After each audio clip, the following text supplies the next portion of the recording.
왠지 제 디펜스를 하는 것 같아서 저도 좀 강성으로 나가거든요.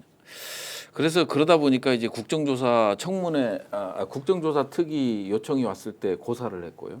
그러다가 이제 김승원 의원이 건강상의 이유로 그만두면서 제가 이제 원내대표가 또 갑자기 들어가라고 그래서 계속 안 들어가겠다고 하다가 들어갔는데 이제 제3자적인 입장에서 이제 청문회 위원이 아니고 특위 위원이 아니고 밖에서 볼 때 있잖아요. 밖에서 볼 때.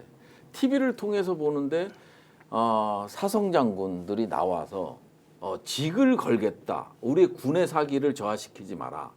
막 이런 얘기들을 해요. 제 개인의 명예를 걸겠다. 막 이런 얘기를 하면요.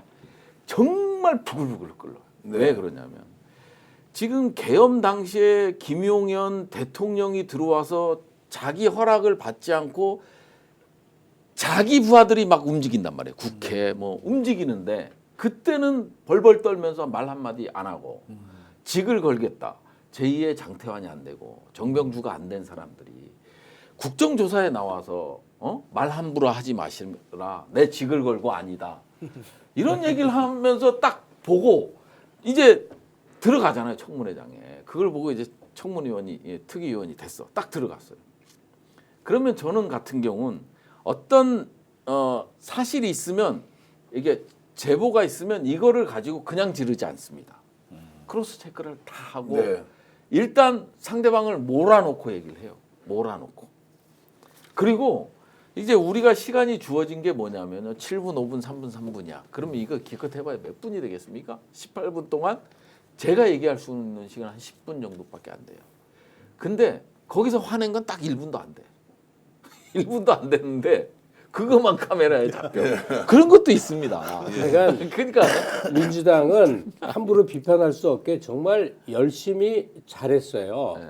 똑같은 일이 21대에 벌어졌으면 국회에 그렇게 모일 수도 없었고 하고 막 가정을 많이 하는데 그만큼 22대는 치열하게 열심히 잘해왔고 그 앞으로 남은 게 뭐냐면 민주당이 뭐 해결하는 거 아니거든. 해결은 집권하고서 하는 일이거든요.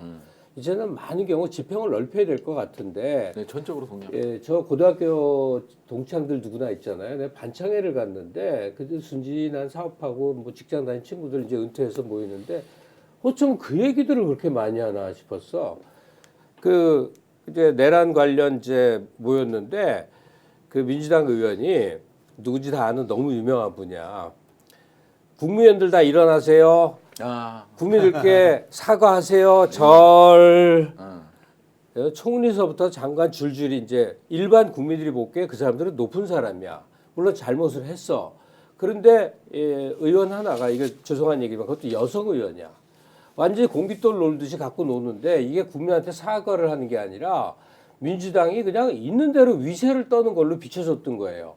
그 얘기들을 너무 하는 거예요. 아니 뭐 저런 짓을 하냐 이거예요. 그러니까 그런 시각을 가진 저런 짓을 하냐고 하는 시각을 가진 사람이 다 국힘 지지자가 아니라고. 그러니까 정복자적 위세가 보였다는 사실을 내부적으로 좀 토론을 하시기 바라면서 과정에 해결 못해서 안다라는 거는 그러실 필요 없어요. 집권하고 해결을 하시면 되고 다만 국민들의 마음을 잘 담되 상황 관리를 좀 했으면 좋겠다. 자, 이제 워낙 잘해야 되기 때문에 좀 높아치면서 지적하시는 말씀으로 이해를 하겠습니다. 지금 뭐 댓글 주시는 분들은 민주당 잘하고 있는데 이렇게 말씀도 주시고 잘하고 일리 있죠. 있는 말씀이세요라는 말씀 또 주십니다. 그리고 지금 꼭 필요한 거는 민주당이 중도를 향해서 더 열심히 싸워야 한다. 이런 또 의견도 있는데요. 자, 윤석열을 찾아간 지금 국민의힘 지도부가 당이 하나 돼달라. 오늘 이제 이야기하는 것이 정광훈, 전한길 그리고 국힘 지도부가 지금 윤석열 찾아가서 내란 세력과 손잡고 있다라고 했을 때 제 느낌으로는 분명히 대선에서 박빙 할 수 있다고 착각하는 것 같고 그걸 또 믿을 수도 있지 않습니까? 실제로 대선에 가면 이것이 도움이 될 거냐 아니냐는 것에 대해서 이상훈이나 단호하게 이렇게 평가할 수 있습니까? 어떻습니까? 그 선택이 없잖아요. 사실 국임당의 입장이 된다면 뭐 차선을 선택할 수 있다면 뭐 이를테면 당내 단 한 사람이라도 지금 후보 군에 들어가서 의미 있는 뭐 결과가 나오는 선수도 없고 다 외부에 있는 사람들인데다가 심지어 뭐 한동훈 이런 선수들보다 안 나오잖아. 자기들은 자력으로 할 수 있는 게 하나도 없어. 그러니까 쌍권총이랑 나경원이랑 오늘 가가지고 저 정과장한테 자기들은 이재명 대표가 말도 안 되는 검찰 수사에 의해서 기소됐을 때 기소만으로 범죄자라고 그랬어요. 그럼. 자기들은 그렇게 따지면 자기 범죄자를 배알하러 간 거야. 그렇게 자기 모순적인 행동을 할 수밖에 없는 결정적인 자기들의 한계가 있잖아요. 그러니까 제가 봤을 때는 우리 아까 김 박사님 말씀하신 것처럼 달리 무슨 뭐 탈 수 있는 배가 있어서 탄 게 아니라 그냥 난파선에 오를 수밖에 없었던 거예요. 있을 수 있는 곳이 그거밖에 없어. 그 구구들 선거에서 아무리 맥시마이즈 돼도 25%안 되는 사람들이야. 근데 대선 가면은 25% 가지고 확장의 한계가 있지 않습니까? 그래서 저는 저 사람들이 뭐가 이걸로 가능하기 때문에 뭐 승산을 보고 지금 하는 행동은 절대 아니다. 절대 아니다. 그건 뭐 때문에 하는 거죠?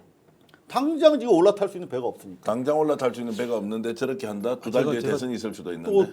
또 도라이 얘기를 할 수밖에 없네. 예. 오늘 면회 갔다가 윤석열이 했다는 얘기가 더불어민주당이 과거 나치도 선거에서 정권을 잡았다. 그러니까 민주당이 앞으로 잡게 되면 나치다 이런 얘기를 막 해대는 거잖아요. 근데 본인 당을 또 당이 하나가 돼 달라고 나치 당처럼 되길 그러니까 바란다고 전체주의가 하고 전체주의처럼 똘똘 뭉치라고 얘기하면서 얘네들이 되면 전체주의가 될 거라는 얘기를 하는. 그러니까 둘 다 나치가 돼버리는 상황이 벌어진 건데. 그 사람이 지금까지 대표적인 당 파괴범 아니었어요?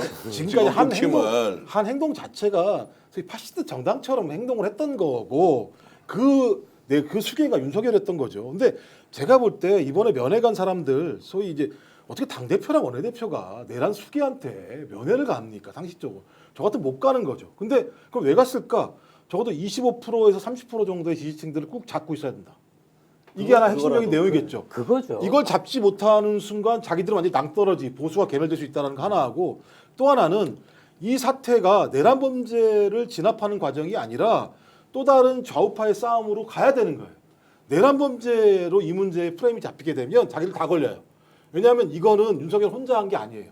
엄청난 공범 덩어리들이 벌어졌기 때문에 이 부분을 내란 범죄 진압으로 가면 안 돼요. 그러려면 여야의 싸움으로 만들어야 되는 상황이에요. 그러려면 이 상황 동안 뭘 해야 되느냐? 시간, 증거를 인멸하고요. 시간을 벌어야 돼요.